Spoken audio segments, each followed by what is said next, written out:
equals does your device need fixing? We offer a free diagnosis. We pick up and deliver right to your door, no calls or travel needed. We send you a quote before repairing, and only go ahead if you approve it. Easy, transparent, and professional. Link in description. To start, ensure you have a screwdriver and a clean workspace. First, unplug your Dyson SV14. Remove the dustbin and set it aside.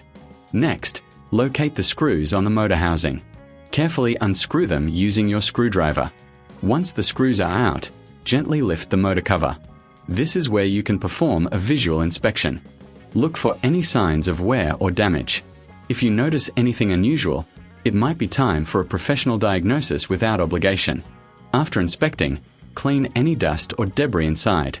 This helps maintain performance. Reattach the motor cover and secure it with the screws. Remember, if you need assistance, we offer pickup and delivery at your home. No calls, no travel, just convenience. Before any repair, we provide a quote before repair, ensuring you know the costs upfront. Your Dyson SV14 deserves the best care, so keep it in top shape.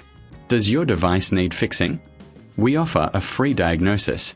We pick up and deliver right to your door, no calls or travel needed. We send you a quote before repairing, and only go ahead if you approve it. Easy, transparent, and professional. Link in description.